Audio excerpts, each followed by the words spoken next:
lights in the streets hide the stars from my eyes. It's been a long, long time coming, but I know change is gonna come. And it's too hard living, but I'm afraid to die. I don't know what's up changed me over. No. just beyond the sky. It's been a long Alright, I want to say welcome to the change. Welcome to Southwest Virginia. I love you guys for being here. Really, I do. My name is Robert Mullins, and I'm a third generation coal miner. My grandfather worked in the mines in the early 1900s, and I worked in the mines about 30 and a half years. And during that time, I made a good living for my family, but I was an underground coal miner. I'm strictly against mountaintop removal. All information presented will be included in the formal administrative record and will receive full consideration. If you have a written statement, please give it to one of the Corps representatives here tonight. As I stated, my name is Pete Rainey. I live here in Big Stone Gap. I am the president of Southern Appalachian Mountain Stewards. I am a retired United Mine Workers mine foreman. I live here in Big Stone Gap, as I said, and I would like to thank you for allowing us to come and make our comments.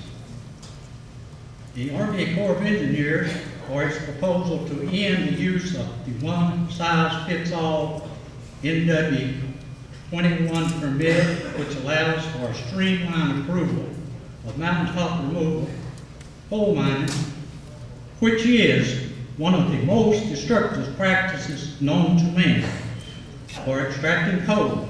It not only destroys the water, it destroys every living creature that comes in contact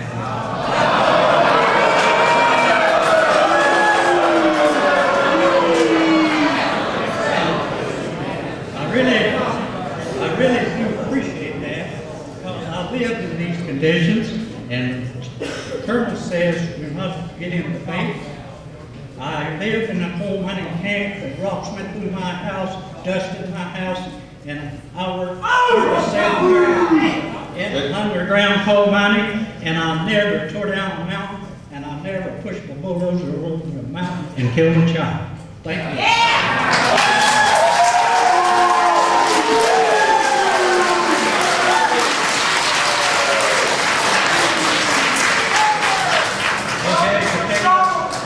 Taking up all the time. We're not here to take away anyone's job. Many of us are working people, retired miners, and all walks of life. Coal is a part of our culture. We support deep mining, United Mine Workers Coal. We support as a transition to a more diversified economy. And you don't have to boo me, go look for yourself. Thank you very much.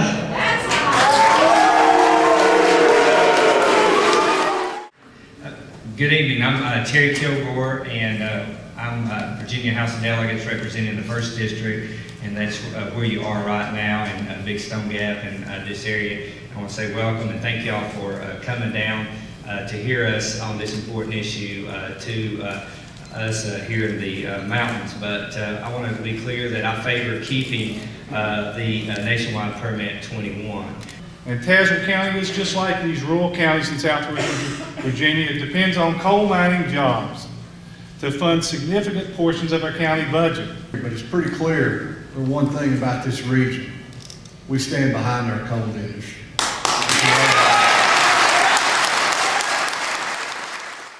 If it's approved, this 21 permit, if it's approved, it's going to more or less destroy my home, because I live right on the border of Ice and Rock Ridge, which is one of the permitted mine sites. Third generation coal miner. I'm from the area. I live across the mountain over in Hardin County. And I'm here tonight, not here tonight to do away with jobs. And you know, you'd think from all the people talking here tonight, you guys, Corps of Engineers, gonna put the death sentence on jobs in coal mining, but I'm not here for that. But I'm here in support of coal companies to obtain individual permits, requiring a case-by-case environmental assessment, closer agency review, and an opportunity for public comment. Thank you. In my opinion, nationwide 21s were permitted or allowed by the Clean Water Act, but they have gone far astray, truthfully far off of a suicidal cliff, to the tune of the burial of at least 1,600 miles of stream beds throughout the Appalachian region. At least 50 miles of those stream beds are right here in the Commonwealth, in the coal fields of Virginia. I am so sorry to place such a heavy burden on this administration, but our future generations and artists will explore the extinction of the Appalachian Mountains and the annihilation of the wonderful sources of water that spring up high on the mountain and flow abundantly into our watersheds. Therefore, I ask that this book, Plundering Appalachia, be made a part of the public record forevermore. I implore each of you to explore this book and share it with all agencies who share in this decision process. It is so important to our region. And I thank you.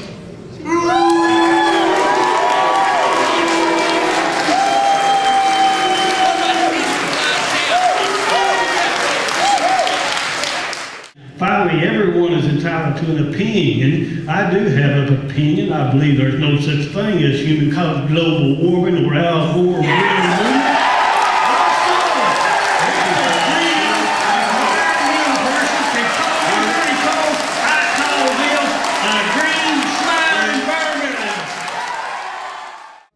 What are your feelings on what you heard in there tonight?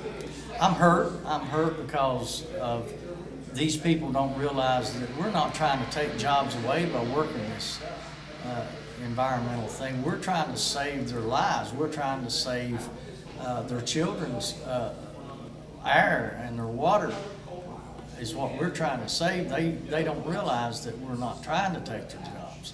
They think we're trying to destroy their jobs, but there's other ways of making a living other than taking their mountains off.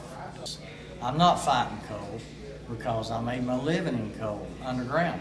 There's a right way of getting this coal and then there's a wrong way. There's plenty enough coal to get it by underground mines. You will hear from people tonight who want you to suspend our 21 permit. The majority of the people who are here to talk about that do not even live in the area where we live. My name is Jessica Beer and I live about 5 miles from Pound, Virginia. One of the biggest surface mining jobs in Virginia is visible from where I live. I have watched in the last year as they have blasted away the northeast end of Black Mountain. I have personal experience with the effects of burying streams. In the early 90s, they stripped and filled the hollow above my house, burying about a quarter mile of Stillhouse Branch. It comes out of the fill full of aluminum sulfate. The hardness values exceed the maximum recommended for livestock, and it doesn't support any life from where it comes out of the fill to where it enters the South Fork of the Pound River. I think that these people that's here tonight, I think a big majority of them is probably paid. And I've worked in this area for over 30 years. I've lived here all my life. And to see so many people show up that's not from this area, and then they criticize us because people come in to help us. And this is, it's not right for them to criticize us when they bring people from all over the place. It's been a long, long time coming, but I know a change is gonna come. And I'm trying to find it, some better place